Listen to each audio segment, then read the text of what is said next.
modelo de un tonto útil que siempre hace lo mismo sin considerar el contexto. El otro gran supuesto en el modelo neoclásico que la gente interactúa solo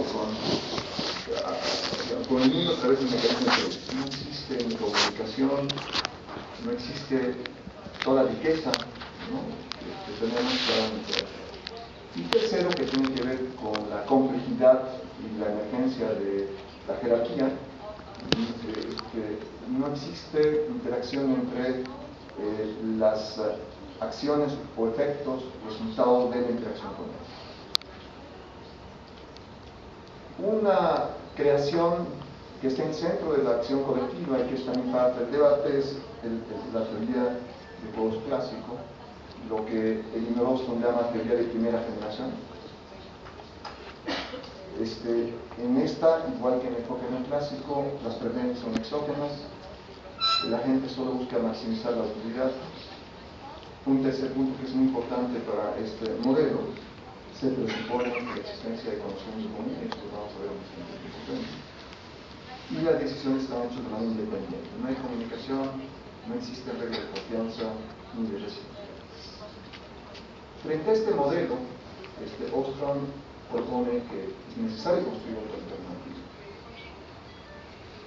La primera es, necesitamos una aproximación ontológica a la gente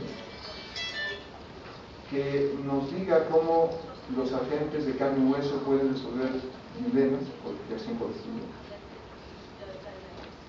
que nos representa al ser humano integrando lo mejor de la tradición de los resultados en torno a esta imagen rica y cada vez más precisa que nos da la ciencia natural y la ciencia social. En ese sentido, la propuesta de Ostrom es construir un agente naturalizado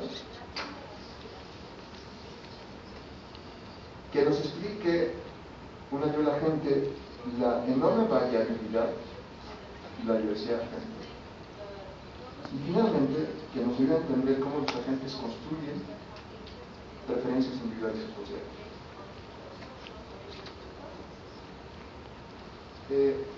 Lo que presento aquí es un poco una parte de la enorme riqueza de tradiciones en la que Ostrom está trabajando, y me he permitido pensar desde la teoría económica en qué medida estas tradiciones post-neoclásicas han contribuido a la agenda de Elinor Ostrom. Si uno ve aquí, esta es una pequeña parte de la agenda. Resulta realmente impresionante la velocidad con la que Elinor Ostrom puede trabajar temas novedosos, y resulta de lo más sorprendente la velocidad con la que nos sorprende, con aproximaciones, preguntas, y con una capacidad, en mi opinión, efervescente de ver la vida de una manera, en mi opinión, cada vez más significativa. Y esa es un poco la ambición. ¿En qué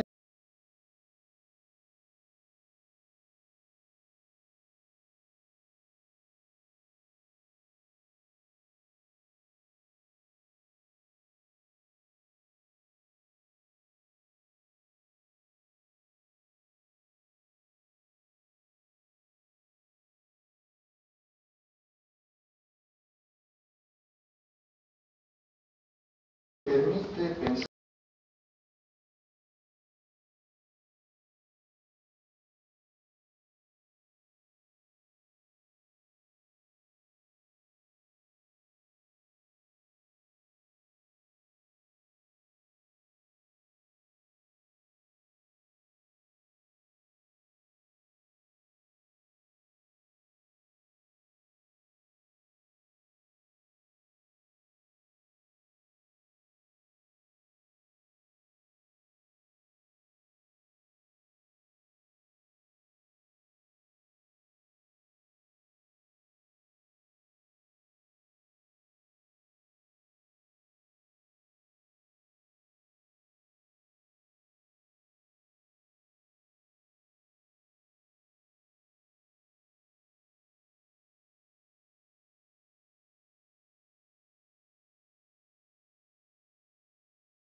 efectivamente construimos un conjunto de axiomas, pero que están muy distantes de la realidad.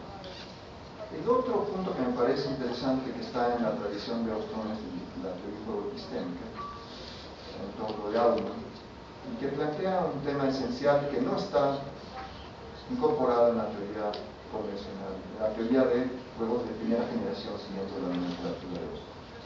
Es que no permite explicar la vieja teoría cómo los individuos logran construir conocimiento común, cómo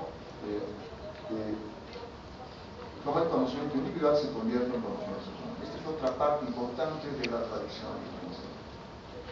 La otra afluyente que me parece importante en esta tradición es la economía experimental. Y aquí diríamos hay una tradición en la que la propia Elinor Ostrom contribuye, Ernest Mackay, Per, Kammerer, nos describen una enorme variabilidad. Cuando se trata de examinar los juegos de Clemente Prisionero, el juego de ultimátum, dictador, en fin, se nota, es posible reconocer que no existe una respuesta homogénea, que existen diferentes respuestas.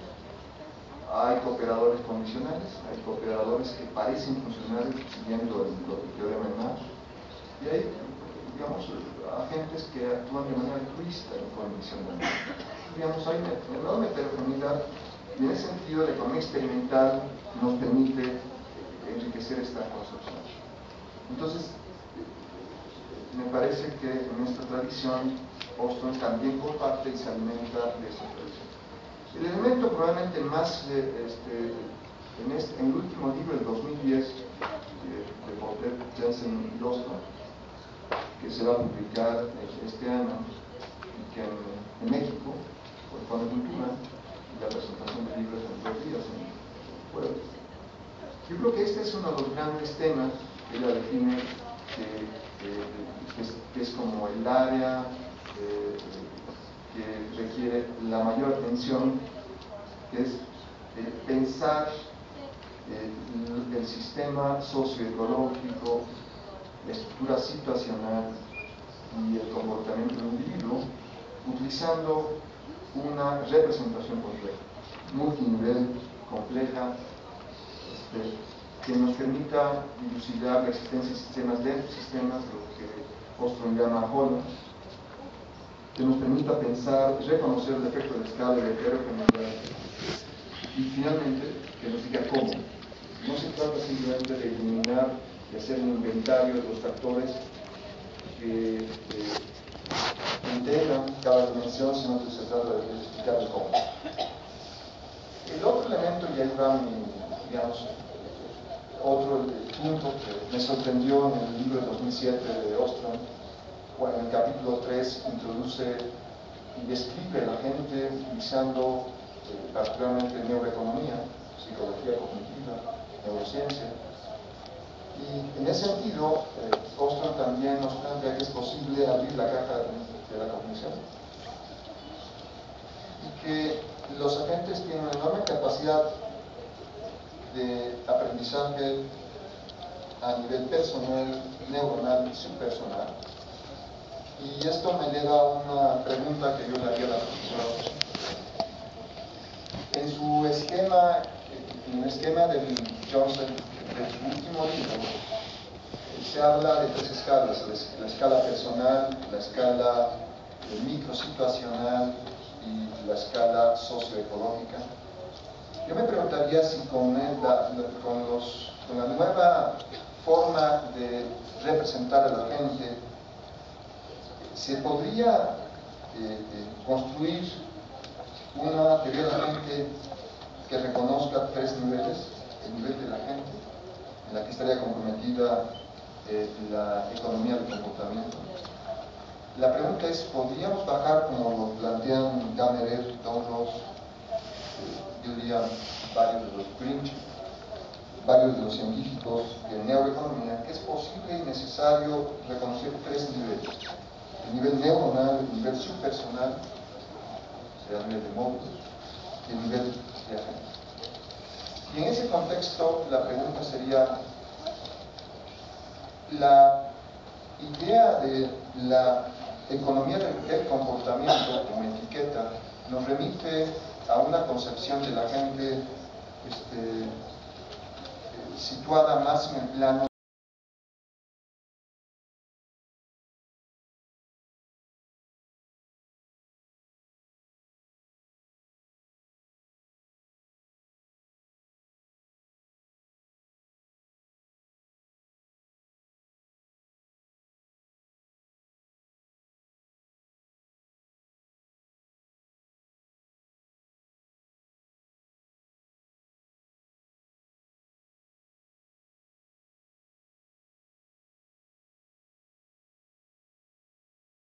muestra un agente incrustado en contexto social, que no está ni sobresocializado ni está subsocializado, es un individuo que puede crecer la autonomía, pero que también puede seguir de manera creativa las normas.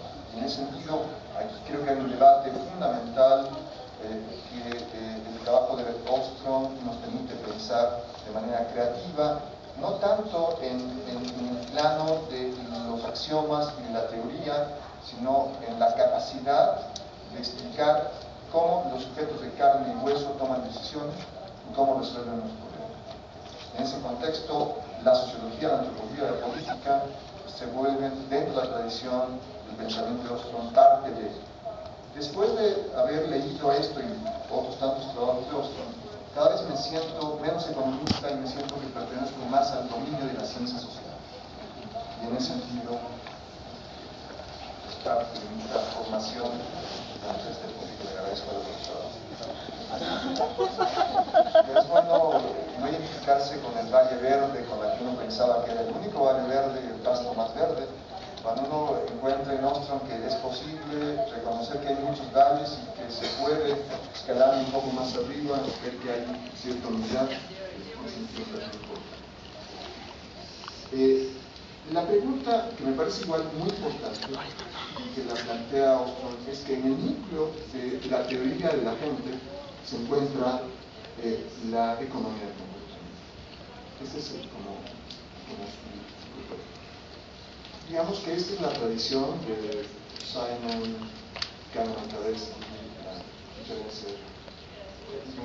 el propio trabajo de Ostrom, y de reconocer que los individuos tienen capacidades limitadas y que necesitamos integrar esas capacidades limitadas y reconocer que no son matemáticos bayesianos, que no está representando el mundo de manera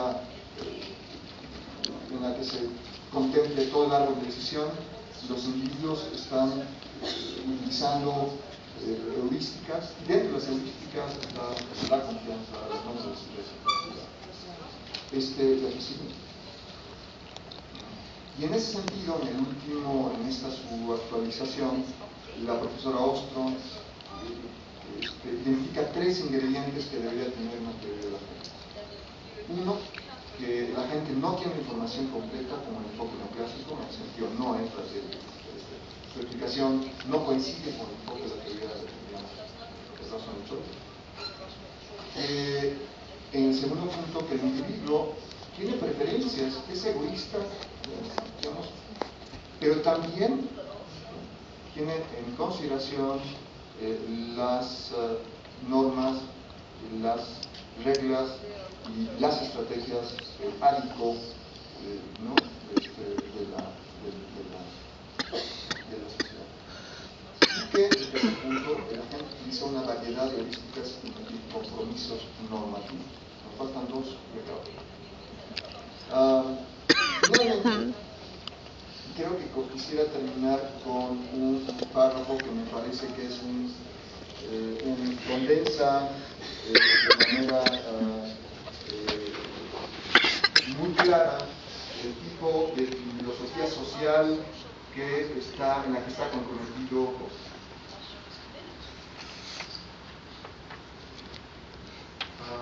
Dejo tiempo aquí. Me parece que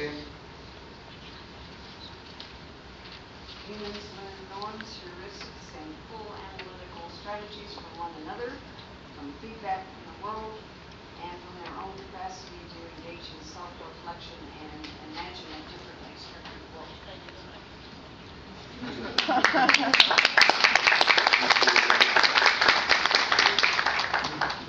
Diríamos que con esta concepción, con esta nueva filosofía social, porque en el fondo el programa de Ostrom, y yo creo de Vincent Ostrom también, hay un programa con un gran concepto de filosofía social. Y esta idea de que los agentes podemos aprender a ser egoístas, a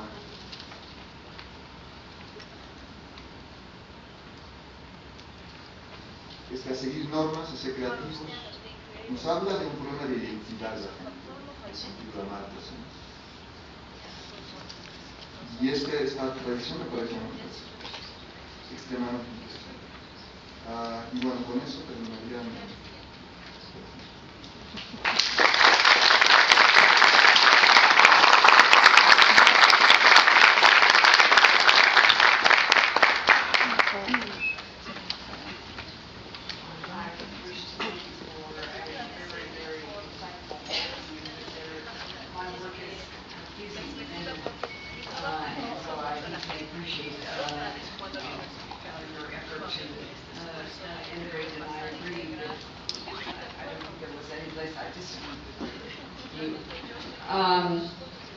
I do think that in the main, social scientists will stay at the agent level. But what we have to be aware of is where cognitive scientists and social psychologists and hard scientists tell us about the ways that people learn and perceive and study. See, partly one of the things that's very interesting in neuroeconomics is that they have attached things to your brain and then watched the brain interact and then learn to trust them.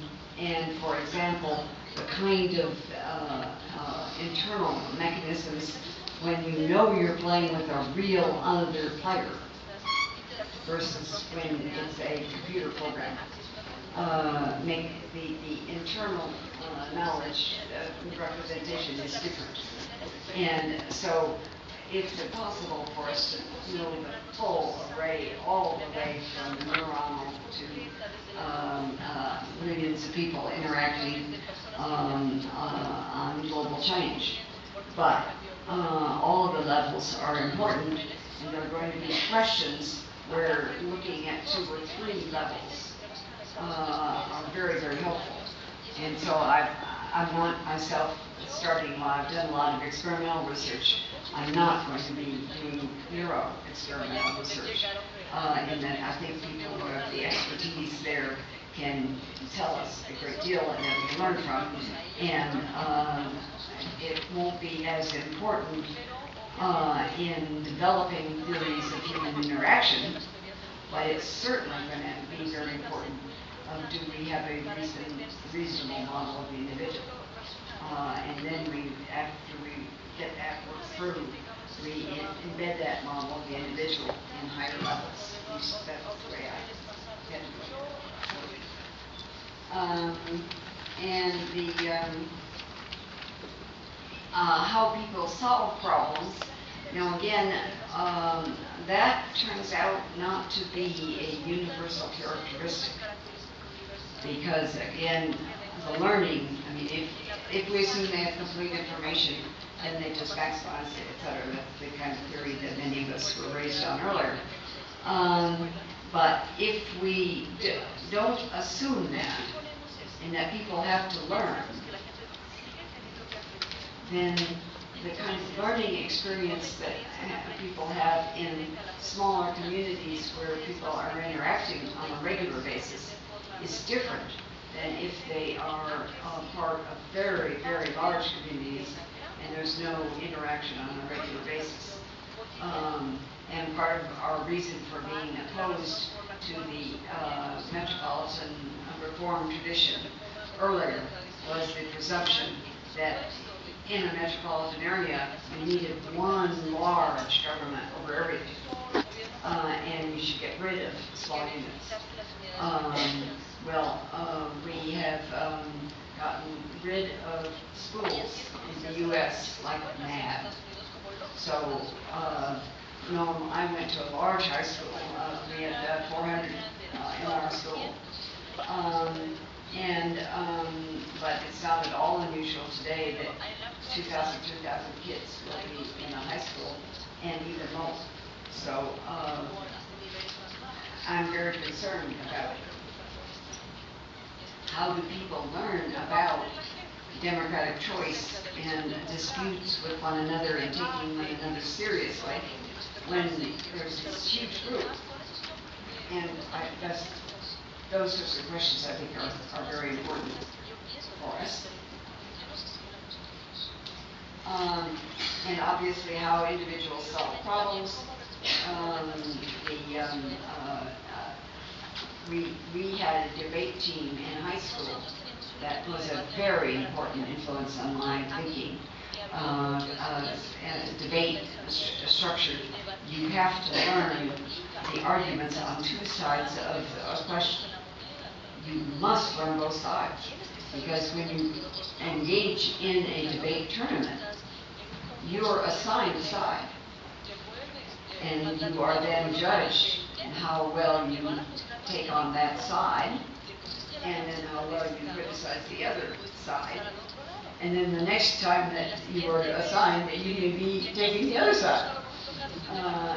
I've been very concerned when we don't debate and have as many debate teams as we used to. And I think it's one, it's not part of the formal curriculum, but I think it's one of the things that makes a difference in social learning.